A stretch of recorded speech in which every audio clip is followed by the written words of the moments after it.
the trial court certification that shows this I would was, like to speak to a detective. this was not an agreement, and so you waived your right to said appeal. I need you to sign that with I gave you her. hospital papers. I gave her everything. I'm also I had handed a you, doctor's appointment and everything. That's what I'm I've got telling 5 you. more years that I could add on to that. That's started at May 23rd of 2022. There was a motion to adjudicate probation filed. She entered pleas of true to counts 4 and 5. Does the state have testimony with regard to counts 1, 2, and 3? Yes, the court would like. Yep, I think I would.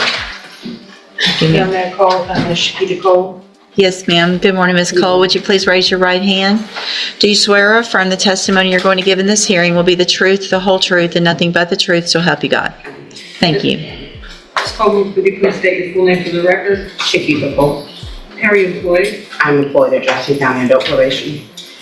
And as a adult probation officer, is it your responsibility to supervise an individual on this court's probation by the name of Devin Atkins? Yes, Do you see Ms. Atkins in the courtroom here today? yes. Can you point to her identifier? Right here in the blue jumpsuit. Your amended record reflect Ms. Cole has identified the probationer Devin Atkins. Record will so reflect. And Ms. Printing. Cole, as with every probationer, when they are placed on the court's probation, are they given the rules and restrictions placed upon them and what they are supposed to do to follow the court order? Yes, And each one of those in detail is gone over with them so that they understand everything that they're required to do. yes, Was Ms. Atkins so advised yes. at her intake? She was advised at her intake and at a TTM at the Melton Center in person. Okay, and describe for the court what a TTM is. A treatment team. Okay, so in your opinion, Ms. Cole, as her probation officer, was Ms. Atkins fully apprised and aware of what she was required to do on probation? Yes, And were in fact a majority of those things intended to help her? yes, Was she advised that she was to report to the Community Supervision Department when directed by yourself and the court? yes, And did Ms. Atkins, based on your review of the file, fail to do that multiple dates, including but most likely not limited to November 4th of 2024, November 19th of 24, and, and was that in violation of her probation order? yes, Did you address that with her and inform her, it is important to report if you have something coming up, you need to let me know? yes. And did she do that? No, Was Ms. Atkins, as a condition of said probation, ordered to perform community supervision hours? yes, And did she, and to report those to you? yes. Obviously, if you do not know that she has completed them, even if she has, is that a violation of her probation? Yes, To your knowledge, based on your review of her file and your supervision of her, did she either complete the hours or immediately report to you? Sorry, I'm reading that. No wonder everyone's looking at me. I was about to say- I know, I was about to, Community service. Well, that is in fact a condition of probation, right? Is it also a condition of probation that she is to report to you as her address and so that you know where she is at all times? yes, And if she does not do that, is it impossible for you to locate her? that is And correct. did she in fact immediately report to you her current address? No, she did not. Anything else? I know you and I have had a lengthy discussion about her that you feel would be appropriate for the court to know in conjunction with your testimony and your updated PSI. The main thing is her mental health. She refuses to address that. We've made appointments for her with Spinal Tap and she didn't attend the appointments. She's 100% when she was out unmedicated. So that kind of interfered with her completing her services.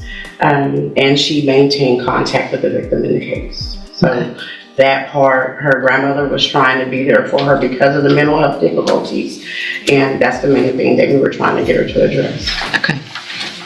Can I address something? In a minute. Mr. Lewis, do you have any questions? Hold on, ma'am. You're going to get an opportunity, okay? Mr. Lewis, do you have any questions of Ms. Cole? Just briefly, during your supervision of Ms. Atkins, was you able to supervise her at points when she was on her medication and not on her medication? The entire time she has not been on her medication. So she's been unmedicated this entire time? Yes, sir. Your supervision? Okay. Anything else? Nothing else. All right. Thank you, Ms. Cole. Any other witnesses with regard to the allegations? Based on the testimony, Unless I may ask, Ms. Cole, Judge, Yeah. and you stated that earlier, Miss Evelyn Thibodeau, I believe that is her grandmother, correct? Yeah, she passed away. Hold on, ma'am. At some point in time in November of 2024, was Miss Atkins violating the condition the court had imposed that she not to have contact with Miss Thibodeau for Miss Thibodeau's safety? Yes. Thank you, Judge. Any questions about that? About the count, that's count 8 with the Right. contact? Okay. Then, at this time, based on the testimony, I am going to find count 1, 2, 3, 6, 7, and 8 true. Devin Atkins is on probation for a third-degree felony injury to an elderly person. The state presents testimony from her probation officer, Miss Cole, who explains that Devin was given all the rules and requirements of probation. She failed to report on multiple dates, did not properly report her community service, and did not immediately provide her current address. The probation officer also explains that Devin was struggling with mental health issues and had been given appointments for treatment, but she did not attend them. She also continued contact with the victim despite a court condition prohibiting it. The court then finds several of the alleged probation violations to be true. Again, there were pleas of true to counts 4 and 5 previously. I've received an updated pre-sentence report. Has everyone had an opportunity to review that report? Yes, ma'am, Judge. Any additions or corrections to that report? No, from the bench, Judge. Nothing from the state, Your Honor, unless Ms. Cole has something to add. Do you have anything to add that's not already in your report? No. So the main thing I want to make sure, Ms. Cole, I have a notation here to ask is, you guys were aware of mental health issues and had opportunities for Ms. Atkins to participate in mental health services. Is that correct? I made the appointments myself for her. Okay. All right. Argument, Mr. Lewis? Well, Judge, I think definitely from the updated PSI we have, as well as I think there was some issues from the jail. If you look at those issues and activity, I think that goes directly to her mental health state. Unfortunately, she has not been on a mental health caseload. I think that definitely would benefit her, as well as, being able to take advantage of any services that Spindletop MHMR may have, or any programs that probation deems appropriate for her.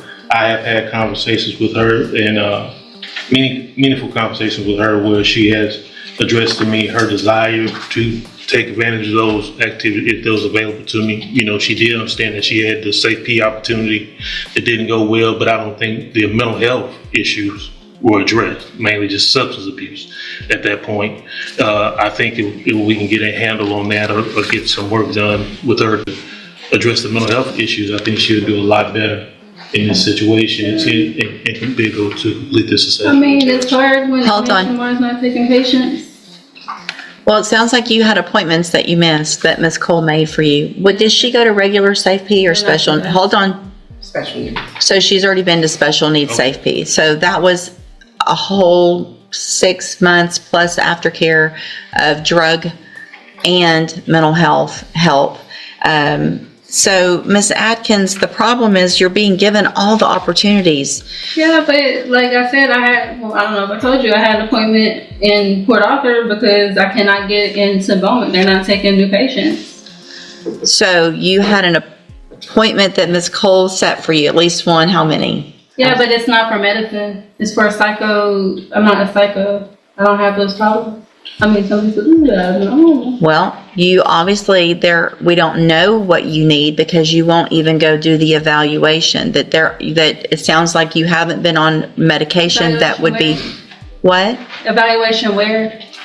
At Spindletop. That's what I'm telling you. That's not, I don't have that. I'm not a psychopath. That is for. It's psychopath. Nobody's saying you're a psychopath, but you have. It's called past program. I'm not a psychopath. That's what That's not what it's called, and that's not the reason it's called that. Okay, if you had gone to your appointment and talked to them, then you would know what that was for, and you would know that it was meant to help you so that you could get on medication, stabilize, and not have the issues that you've been having. I'm going to find that you previously entered your. I'm sorry, Ms. Malfino. Did you have anything to add?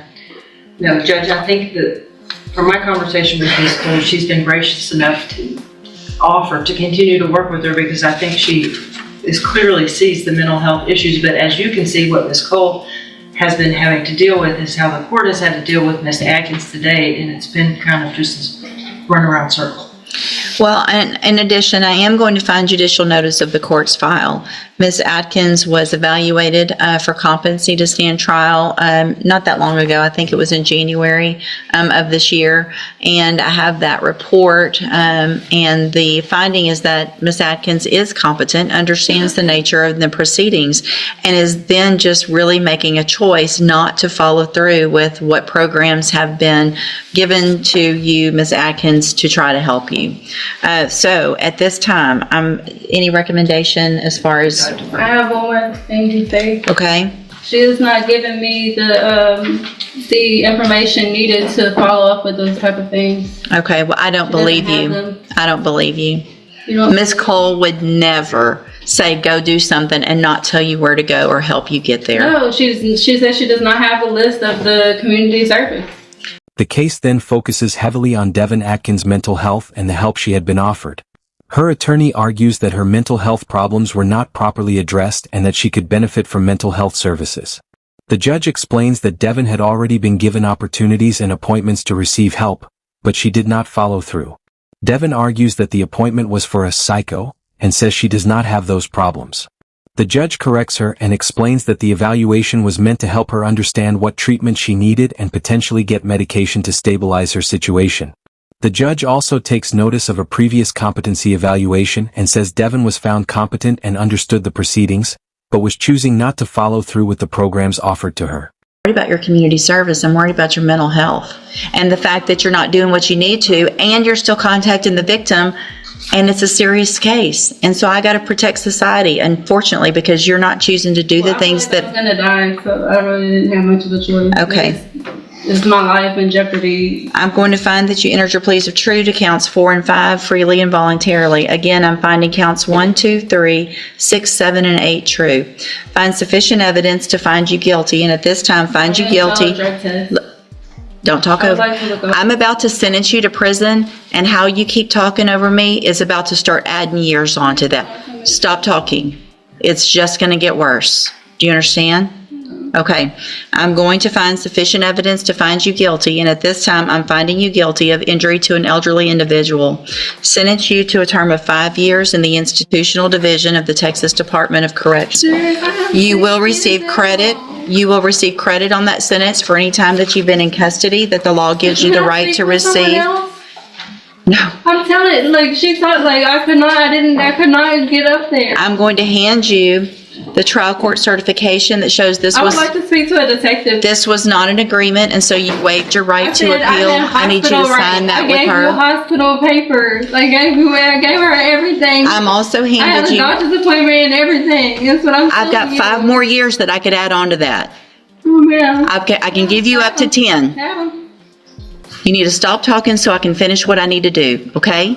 I'm telling you, I'm not guilty. That's what I'm telling you. I did not have a choice. I went to the hospital and everything. I'm handing you a 3 written times. admonishment regarding your ineligibility to possess a firearm or ammunition.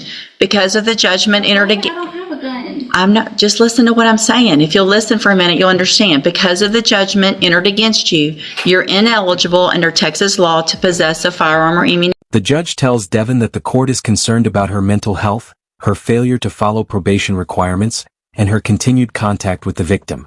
After finding the violations true and finding sufficient evidence, the judge finds Devin guilty of injury to an elderly individual and sentences her to 5 years in the institutional division of the Texas Department of Corrections. During the sentencing, Devin continues trying to explain her side and talks over the judge. The judge warns her to stop talking and says that continuing to interrupt could result in additional years being added. The judge explains that she could receive up to 10 years and repeatedly tells her to listen so the court can finish. The judge then gives her the required documents and admonishments regarding the judgment. What are your thoughts on this case? Let us know in the comments.